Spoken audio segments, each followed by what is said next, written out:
रहमतुल्लाहि व बरकातहू। नाजरीन, हम पहले किताबों में पढ़ते थे और बुज़ुर्गों से सुनते थे कि अल्लाह वालों की कब्र से खुशबू आती है।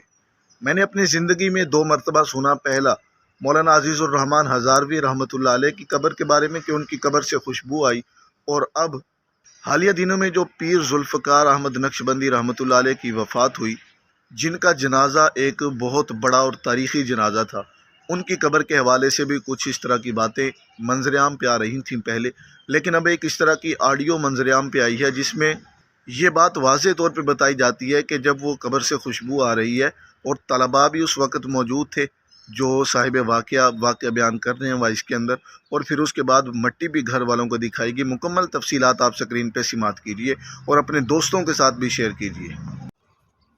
वालेकुम अस्सलाम व रहमतुल्लाहि व बरकातहू। जी आमीन आमीन, जज़ाकल्लाहु खैरा।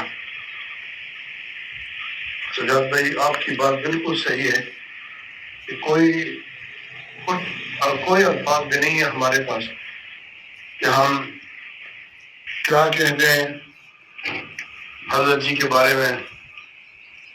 बस इतना कह सकते हैं कि अल्लाह रब्बुल इज़्ज़त हज़रत जी को जन्नतुल फिरदौस में आला मकामात नसीब फरमाए और अल्लाह रब्बुल इज़्ज़त हज़रत के दर्जात को बुलंद फरमाए। वाकई हम सब ताज़ियत के मुस्तहिक हैं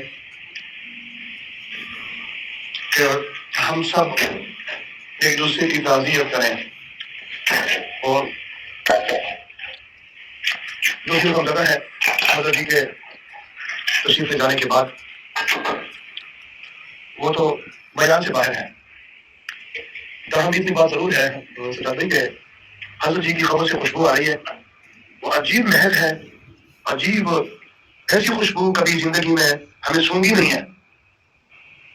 इतनी मधुर वो खुशबू है कि ना कोई परफ्यूम, हमने दुनिया जिंदगी में कितने परफ्यूम लगाए, ना ऐसा परफ्यूम है, ना ऐसी कोई अतर है, ऐसी खुशबू हमने कभी सूंघी नहीं है। अभी मैं घर मट्टी लेकर आया हूँ घर वालों के पास, उस मट्टी से भी खुशबू आ रही है।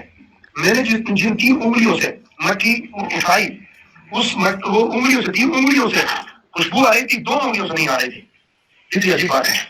बस एक बहुत बड़े दरवाजे से, जो खेल का दरवाजा था, जो दुआओं का दरवाजा था, वो हमारे ऊपर जिंदगी भर के लिए बंद हो गया। अल्लाह रब्बुल इज़्ज़त हमारे आप रहम फरमा दे, अल्लाह ताला की रहमत का नसीब फरमा दे।